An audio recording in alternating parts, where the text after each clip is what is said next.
Il était une fois un roi si grand, si aimé de ses peuples, si respecté de tous ses voisins, qu'on pouvait dire qu'il était le plus heureux de tous les monarques.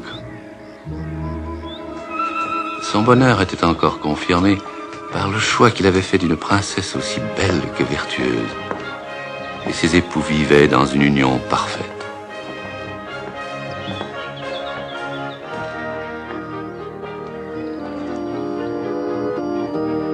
De leur hymen était née une fille douée de tant de charme et de grâce qu'il ne regrettait pas de n'avoir une plus ample lignée.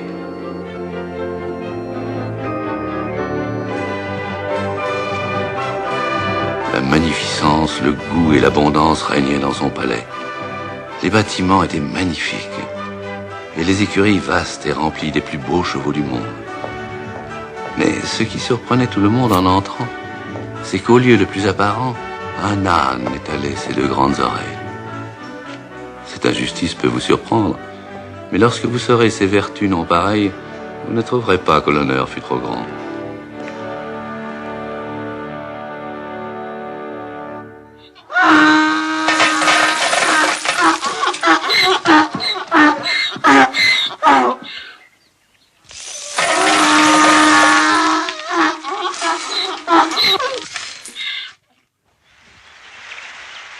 Mais les vicissitudes de la vie s'étendent aussi bien sur les rois que sur les sujets.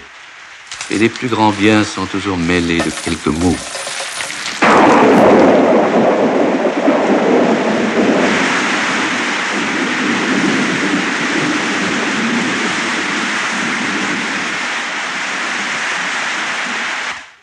Le ciel permit que la reine fût tout à coup attaquée d'une âpre maladie. Et ni la faculté qui pourtant étudie le grec, ni les charlatans à la mode ne furent d'aucun secours. Trouvez bon qu'avant que je meure, j'exige une chose de vous. C'est que, s'il vous prenait l'envie de vous remarier... Non, non, ma chère reine, jamais je n'y songerai de ma vie. Parlez-moi plutôt de vous suivre. Je vous crois si j'en prends un témoin à notre amour. Mais l'État exige des successeurs et je ne vous ai donné qu'une fille. Les ministres réclameront d'un fils qui vous ressemble. Taisez-vous. Écoutez-moi. Jurez par tout l'amour que vous avez pour moi de ne vous remarier que lorsque vous aurez trouvé une femme plus belle et mieux faite que moi. C'est impossible. Jurez. Alors je mourrai contente. Je vous le jure.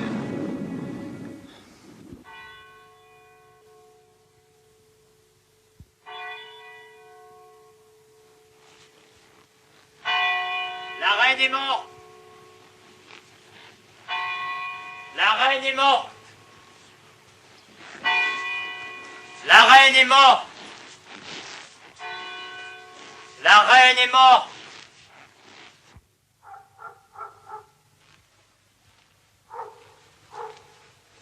Venez, mon père.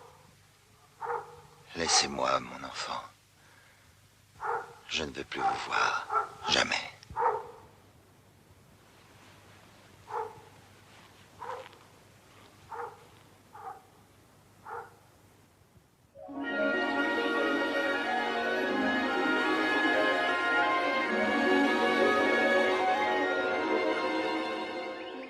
Les ministres.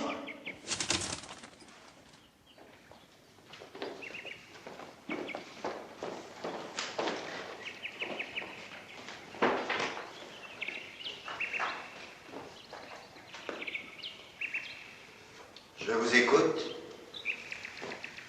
Nous avons pensé, Majesté, qu'il était mauvais pour vous-même et l'État de rester seul. La solitude d'un roi est néfaste à sa santé. Il est temps pour vous de vous remarier. Pourquoi me demandez-vous toujours l'impossible? L'État réclame un prince héritier pour son repos et sa tranquillité. Le royaume est en paix et ne veut pas la guerre. Majesté, la réunion du Conseil ne peut que vous approuver, mais le Conseil se réunit aussi pour vous conseiller. Je comprends vos raisons. Je peux me remarier. Mais j'ai fait serment à la reine des femmes de n'épouser qu'une princesse plus belle et mieux faite qu'elle. Ce fut une promesse bien légère. Que voulez-vous dire? Il importe peu qu'une reine soit belle, pourvu qu'elle soit vertueuse et féconde. Je ne partage pas cette idée. Je ne manquerai pas à ma promesse. Faites chercher dans les États voisins, parmi les princesses en mal de mari, celle qui pourrait me convenir. Allez. Je ne demande qu'à vous contenter.